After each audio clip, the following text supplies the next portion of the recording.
Yeah, that's it. We You're all fired. ready? You're fired. No. You're fired. What? Why? Why, people? Hi, everybody. Welcome to Bluntly Talking.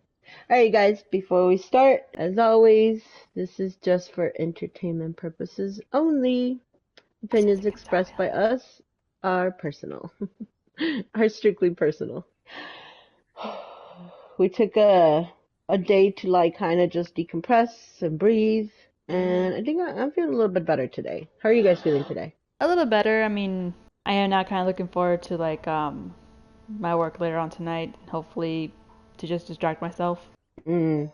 Are you normally busy though, right? So, Not on weekdays, weekends, yes. oh, right. Man, I forget it's already coming towards the weekend. What's today? Thursday? Yeah. Thursday. Just goes to show you, I don't even know. The days are livable. Anyways, you guys, so I decided to try bulletproof coffee again today for the first time in a long time, I should Ooh, say. how is it? It's just as delicious as I remember it. It's really good. I like it. But I had forgotten how to make it. I had to look it up. Can you believe that? Well, I mean, Happening. yeah, it's been years since you've last made it. Yeah, and I was just like, I can't believe it. And then it annoyed me because I was looking it up and nowhere. I don't know if you guys have noticed, and I know we'll get to our topic, but really quick, it used to be when I first got on TikTok, I could just search something and kind of like Google or YouTube. You know how if you, for example, me with the bulletproof, how to make a bulletproof coffee, and it would take me to TikToks about that. Now, because I did that this morning, like, okay, I was like, I put it on the search bulletproof coffee, and maybe like the first two are about that subject, but then all the other ones are something different. That hasn't happened to you guys? Is it just a me problem? No, I have had that happen to me. Like I'll remember either like a show or like a food or a movie or something like that, and I'll look it up, thinking because like again like the way I used to like type in like in a way in a search engine like it'll be able to come up with it or something close to it. So I was like, okay, cool. Like I know like it will lead me to it. And now it's literally just me like just literally Like typing you in have a to actually go description of a search. like no yeah like literally typing in like a whole like search thing of like a full description of like how to of what it is that I'm looking for. And that's so annoying. I wonder why that changed. I think it's just that since there's more information being put out, like whether it's fact or not, Mm-hmm. now it all the everything has to basically get filtered. And if they just see a glimpse of like, oh well, they mentioned this somewhere, put it in, Mm. even if it has nothing to do with it. Yeah, I think it has to be that way because I was getting coffee related stuff, but Hmm. then it's weird because I you go down that rabbit hole, right? Like, because I was like, okay, it must be under one of these, but then it's like coffee, and then all of a sudden, like it was like mushrooms. Oh, It was like it's so weird. But anyway, after watching several TikToks from all of those, I was able to piece together like, oh yes, I remember. And I thought, I'm gonna make a TikTok about about bulletproof coffee because if I was having a hard time, maybe somewhere out there somebody will be able to see the one that I made of how to make bulletproof coffee. Yeah, but I made it not so much. I don't know if I'm gonna start keto 100%, but because I need that energy boost. Like I need it. Like I've been needing it. I don't know about you all, but I have been dragging for the past couple of weeks actually. hmm. And so I kept thinking, oh, what do I do? I'm already taking the vitamins that I feel that would help me, that I've looked up that they've helped. And so I thought, so like 2 days ago, I thought, you know what? Bulletproof coffee. Because I remember bulletproof coffee used to give me that energy boost. Hmm. So I'll let you guys know tomorrow. Let us know if it worked or not. But it's delicious. I just gotta say. Anyways, moving on, you guys. Today is the finale of the sitcom effect. Season one. Season one. There you go. The finale. It's the season finale of the sitcom effect. Yay! Oh no, Woo! I forgot my little thingies. Well, yay for me because we were doing this on two shows, right? Yep. Everybody Loves Raymond and The Kings of Queens. So I want to ask you, ladies, and then I'll give my opinion, but I want to ask you guys first. What was your overall take? Because these two shows ran almost simultaneously. I don't know if I said that right, but Simultaneous. they simultaneously so I think they're just like by 2 years off. Like Raymond started 2 years before and ended 2 years before Kings of Queens. But they ran, for 7 years they ran together, Mm-hmm. and which was the late 90s, early 2000s. They're kind of like the same genre in a way, which is why we picked them. But what is your all's take on these shows now that we saw the first season of it, and so I think we're a little bit more informed of when we first started this series. And so what is y'all's take on these shows overall? Musika, do you want to start? I think like yes, I understand they started like not that far apart from each other, but it feels like it's definitely showing takes on like two very different generations and different classes, and like how one acts more traditionally and the other one like a beginning of like modern times, like both the man and like both the husband and a wife can be working, and more or less like they do show some traditional family values in it, but like not really. And to me, it's like I like that, like doing like the whole comparison of like like a family traditional value of like is this is what you want, like to possibly like not exactly what to expect, but more or less, or like how it was done back then to comparative now, like the differences of like like what it is like to not have a like fully like following of along that traditional line. Okay. And I'd say still out of the two, I like Kings of Queens better, mostly because Doug does not annoy me as much. Don't get me wrong, he has his moments, but out of the Mhm. two of them, he feels less entitled as Raymond. Okay. Well, for me, I saw a lot of like recycled material on both parts. Mhm. So it was very funny to see that. It's one of those, I don't think we were watching it when it aired, when it came out, that we would really catch it. Honestly, I didn't like either show. I think I favored Kings of Queens more because of the actors that were in it, honestly. Mhm. I think that's the only reason why I was more sold on that one versus Everybody Loves Raymond. I like the different family dynamics that they each had, because with Raymond it was the young couple with their kids, and then the in-laws that always hung around, and versus with Kings of Queens, where it was like the young couple just wanting to have fun and live their lives, and they both had jobs. It was two different feelings, but I really like how they portrayed both of them. I mean, I have some more notes over here, but we'll get into that right now. So all in all, both shows not really my taste. Okay. All right. Well, as for me, it was surprising because, like I've said before, I mean, I guess I was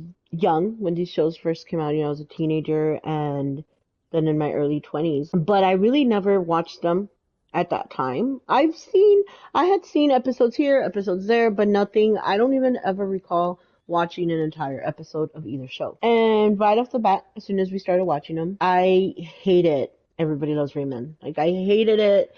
There was nothing really that I liked about it when we first started this. And then with Kings of Queens, I kind of came in already maybe a little bit biased because I like both of the main characters. The actually all three of them. I like the actors Rhea God, oh my God, I know her name. Rhea Lemony, I think. I might be saying that wrong. Sorry, but she's the one that plays Carrie.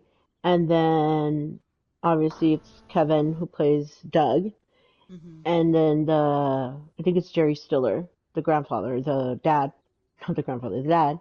Yeah. And so I liked them, all three. So I think I came in with biased, and I was liking it.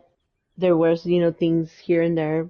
Go back and watch our other, if you haven't seen our other videos Other on that, go reviews. back. Yeah, go and watch that, and you'll see, you'll get our take in real time for each episode, but especially at the beginning. But now that we finished watching the first season, it's kind of weird because I find myself where I kind of started enjoying Everybody Loves Raymond a little bit more and the Kings of Queens a little bit less. But that's still not saying much because I agree with you, Noodles, that I mean I really wouldn't recommend these shows now to anybody.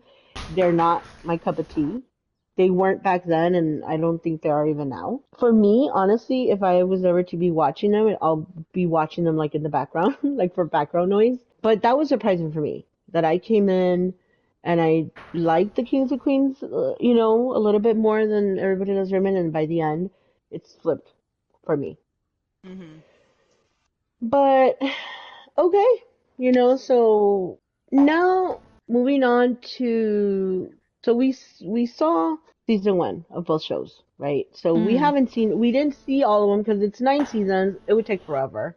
And honestly, I think towards the end we were all kind of lagging, right? We're kind of like, ugh, Yeah. how much Yeah, more? I think there are a few times we all either said the same thing or we all said what the other one wanted to say, and we're just like, no, yeah, you said it. You said what I wanted to say, so. Yeah. And I think there, right there, that's the difference from, maybe there are people out there who, I'm not gonna bash people if you like the show, great. But for me and for us in particular, I think, because I have sat down and I have binge watched a show Hmm. completely.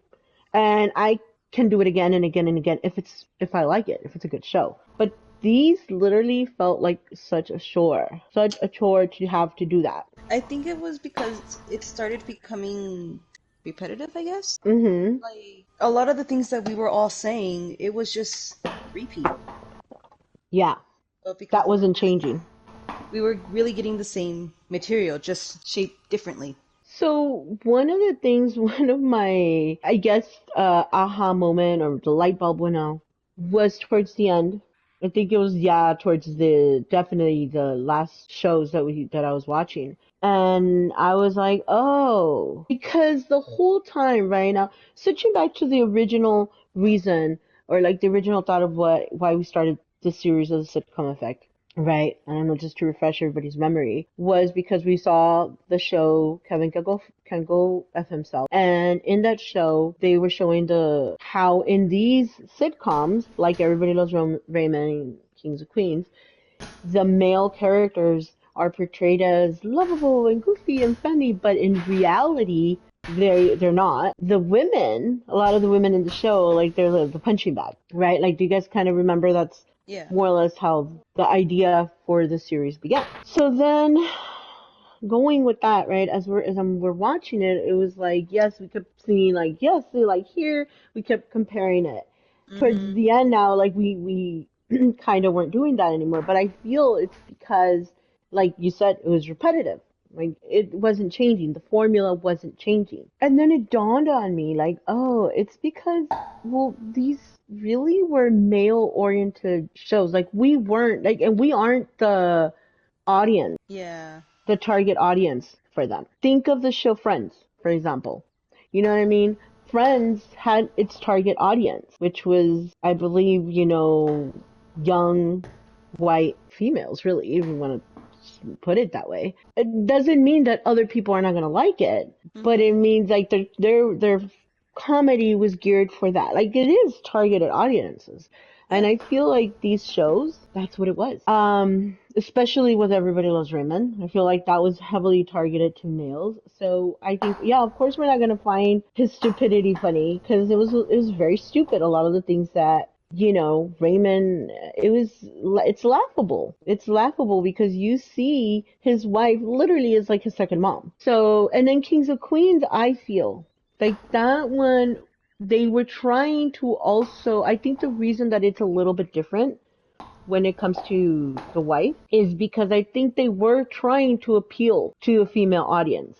I feel like it worked for some of the part, but I don't know. Like I said, towards the end, I felt that in the end of season one for both shows, I feel like in Everybody Loves Raymond, Raymond showed a little bit of more growth.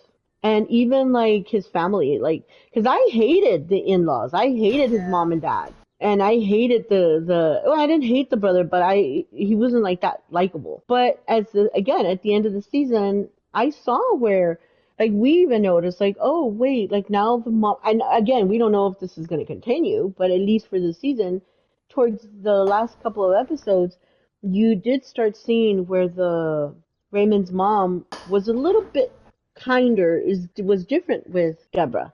Mm-hmm. And the brother too, like the brother, like they did evolve in that show, at least for my opinion. Whereas with Kings and Queens, Doug never did. Like even we go back, like you just mentioned the episode, I think it was the last, second to the last episode of Kings and Queens, where the dad moves out, Carrie's dad ends up moving out. Like still, Doug is still like he's still his selfish self, his selfish self. Yeah. Yeah. I didn't see any growth there. I was gonna say with that episode, it was one of those when we saw it. There's that scene where the dad comes back and tells Doug that like I'm moving back in, like it's fine. Like he makes it like this huge like deal, like no worries, like I know you guys miss me, whatever. Mm-hmm. But at that point, Doug had already made his little man cave again, and he just ends up blowing up on his in-law and yelling that like, oh yeah, like he can have everything, he can have it all. And he started yelling about like all the stuff that he had in that room, and it was really an uncomfortable scene, and it was very Mm-hmm. sad. And I Yeah. remember when I saw that, it did make me think of, oh, this was his mask slipped. Yeah.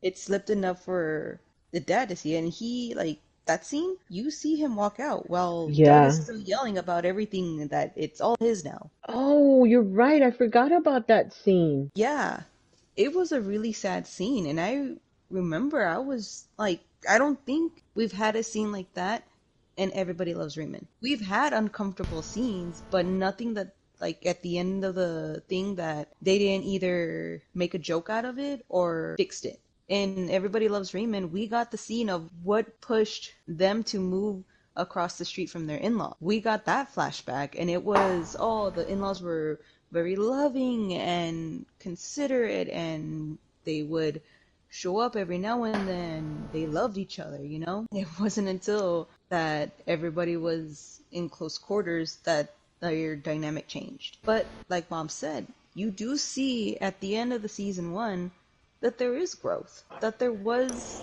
some changes. Not to say that, I mean, that they didn't get on each other's nerves, because they still did, Mm-hmm. but it was different. All right, no, yeah, I have to agree that there was definitely growth within the family dynamic a bit. I have to say, I don't think there was much growth with Raymond still, because honestly, he's still, like, I'm sorry, he still acted very entitled. He acted very selfishly a lot. Like, for instance, when it came down to Donna's interview, like, she was literally told, like, oh, to do the interview, like, for Lonely Housewives, and like how they deal with it and everything, and their psychology behind it. And she literally begs Raymond to like, please don't let things get out of hand. Again, because like she wanted it to go well. And in comes like her in-laws, as always, barging in, making noise, and like the psychologist, like her seeing all this dynamic, of course to her, on a psychological level, she finds this very fascinating, and she's like, I must study this. Meanwhile, like completely utterly overshadowing Deborah, I don't know why I called her Donna earlier, I'm so sorry. Deborah, again, like there's even a point that she even talked to Raymond. Like, why didn't he try to like bring in his family as much? Like, and people, I get it. People say like, oh, he did try a little bit. It's like, no, not really. Like when his parents are literally screaming and singing or whatever, yelling at each other. Like he could have tried to direct them out into the kitchen and like tell them like, hey, please stop this. Like she's here for an interview. Like don't do this. Because like imagine if this was his interview, they would never Yeah. have done that. They would have made Oh, sure God. everything gone so perfect for him. That was another uncomfortable one to watch too. Mm-hmm. Mm-hmm. And like her mini breakdowns, like honestly, like yeah, like they freaking deserved what she said. Mm-hmm. Yeah. Yeah. Poor Deborah. She gets put through a lot. She She does. does. And then, oh my God. Oh God, I just thought of something. She gets put through a lot. And then in the end, the last episode of their season finale, they basically victim blame her. 'Cause it's like, you know how they showed that episode where it was her idea to buy the house, her idea to Yeah. move there? Oh yeah, because like I also agree because like first of all like when she Oh my god, like again, him with the boy and everything, like, oh, I want a boy, but I love a girl anyways. And when he finds out he's having twin boys, he's like, oh my god, I'm the manliest of men. It's like, really? Yeah, Really? yeah.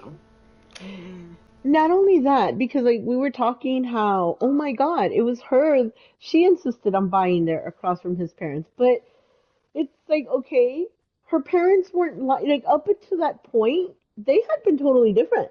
I don't Yeah. know, why they changed, but up to that point, enough for her to feel safe enough to like, okay, and then now, after what, because think they'd been living there for 3 years. 3 years later, oh, well, now you got to suck it up. Now you have to put up with all those boundaries being broken, with all the stalking, because she made that one decision. Like, that's stupid. I mean, she also had a point too, like he was making his career and everything, and the fact that like she pretty much pointed out saying like how he wasn't even helping them much with their first child. And again, like the fact that they're having a second and at that twins too. Like I could see why she felt like I'm gonna need the help. Like Yeah. I could see that because I think if that were me too, Yeah. and if there was a chance to move close to my own family too, where I would need help with 3 children, when my spouse is not here that much, I would definitely take up Mm-hmm. the opportunity because like I'm gonna need that help. I'm gonna need someone to come in, help me watch them, maybe even come pick them up every now and then if I had to do something else. It's not a very easy job to do. And I hate when people say like, oh, that's what they signed up for. It's like, no, that's what the couple signed up for together, not just her. Yeah. Well, taking that, I've been thinking a lot lately about this, right? Where is it written where women are the ones that's supposed to cook all the time? Woman is the one that's supposed to make all those, decisions of the house. Because okay, maybe back in the day, back with cavemen, that's okay, men provided and women cooked, I guess, but that's not now. You know what I mean? Like that's not the world we live in now. Because like if a man was by themselves, like wouldn't they still have to eat? Wouldn't they still need clean clothes? And so like in these shows, like they show that you're right. Like it shows I mean, Deborah is very much a housewife, and I mean, again, I'm a housewife. I've been a housewife for many years, but I've also worked, and then I've been a housewife again. Like, but in my recollection, even when I worked, I still had to cook. Like, I still had to clean. And that's Mm-hmm. usually women's stories. I mean, not everybody, maybe, but this shows are definitely a product of their time. I was gonna say, I see where at the time when it was released, why they did so good, Mm-hmm. but it's one of those. Oh, what episode was it? Where in Kings of Queens, where she's basically forced to go on a date with the Oh cop, my God, yes. Oh my god, yeah, and that one was very and Doug cringeworthy. Doug kept telling her, "Oh, you need to take off your wedding ring. You can't wear your wedding ring," and she refused. She's like, "No, like every time I go out of this house, like this wedding ring is on my finger. I'm not changing that." Later on in the episode, you see where she's wearing the splint for the finger, Yeah. and me when I saw that, I turned to mom and was like, "Oh my God, like he broke her finger getting that ring off of her." I thought that too. But mom turned around and like, no, he probably did it to like cover it. Yeah, But like they were then, faking it. yeah, and then of course you see when she gets home, like apparently, yeah, like that she was faking it. She took it off, and her finger's fine. But that made me think so fast of Kevin could go fuck himself. Hmm. Because when Kevin could go fuck himself first starts, it starts where like she cuts her hand, right, or like breaks her. I forget. She cuts She's her hurt. hand. She's Yeah. hurt, so she's wearing bandage. But every time Kevin was around, like the bandage wasn't there. She was fine. But the minute he would leave and she was back in the real world, really, you Hmm. saw that she had that bandage. And so that made me think right away of that. Yeah, like I could see in real life if, you're with someone who got a ticket and their partner's over here saying, you gotta do this now, like you gotta go out there and do what you gotta do to get rid of that ticket, and they refuse to take off their wedding ring. I Mm-hmm. don't know. That sent chills when I saw that. I was like, oh my God. I get it. It's supposed to be comedy and whatever, but I was like, But her you being know, hurt was the butt of that joke. yeah, and that's again, we really want to go deeper into this. That's manipulation, mind manipulation to the audience. Because you're right, like it does. It goes deeper. Oh yes, I hate it. That's an episode that very cringe. You're right. It was horrible because who does that? Like really, who does that in real life? No one that I know, I think would do. Like, come on, encourage them. Encourage their own spouse to go and do this for a Yeah. ticket. Come on, but it's masked in the comedy. It's Hmm. masked, and you're right. Like the whole episode, Carrie was uncomfortable because she was literally, for lack of a better word, she was being prostituted out. Hmm. And she was uncomfortable throughout the whole episode, and the whole episode was like she was made the butt of the joke. In the show, Kevin Can Go F Himself, they're talking about, I feel that show is showing people exactly this. Like, look, they're making it look like it's funny, ha ha ha. But this is the reality. This is what's really going on. Like, this is the message that we're putting out, but this is how the people are receiving it. And Hmm. this is, and you're right. Like in that episode, I could totally see it where when Carrie goes out into the real world, she really does have a broken finger. She really, you know what I mean? Like it's, ugh, you're right. That's gross. One of the things that I have here on my notes is that also on the Queen's show, and I don't remember which episode it was. Might remember a little bit better, or maybe you will. But another thing that these shows, both of these shows, Everybody Loves Raymond and Kings and Queens, there are so many inappropriate jokes throughout the season. But one of the cringiest ones was in the Kings and Queens, because you know how there's episodes with the neighbors where they start making friends like with the neighbors, Mm-hmm. and then I think the neighbors like, I think this is the one I'm talking about when they're gonna get a divorce, and he's sitting there with like, and he makes a comment about the Olsen twins like, oh, the Olsen twins are gonna be of age soon, or something like that, like something disgusting like that. And it's kind of like, I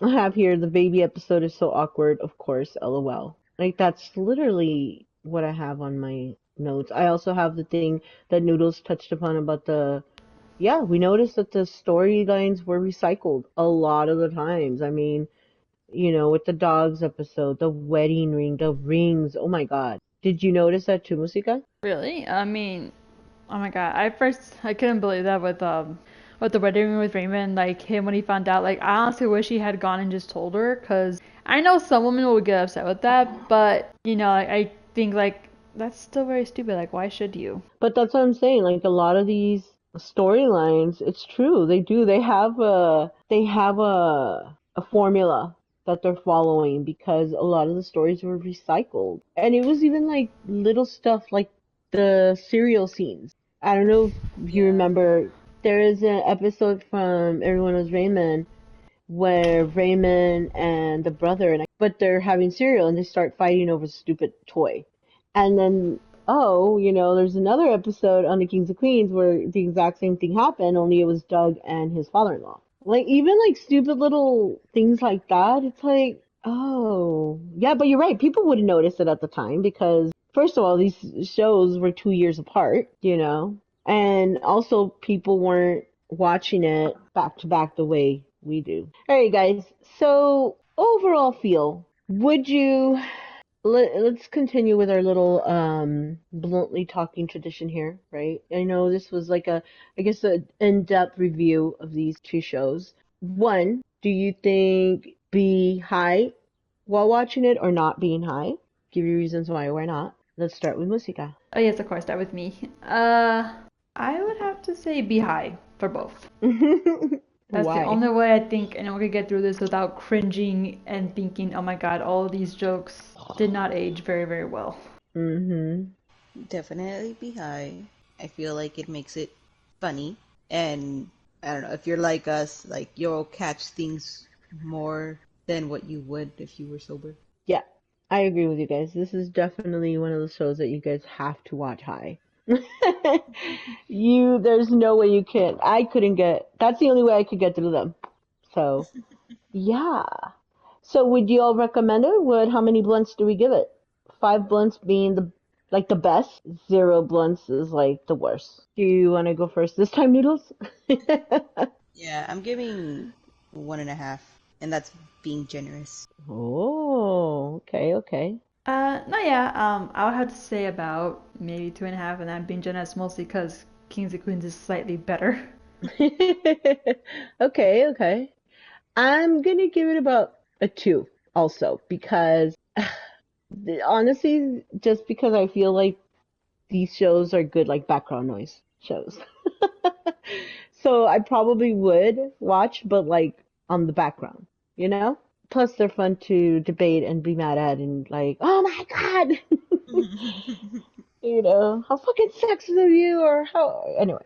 If you want a show that you can really, if you guys want some shows that you can get mad at and yell at the TV for, these shows are good for that. So Yeah. good for debates. So this is not really the end.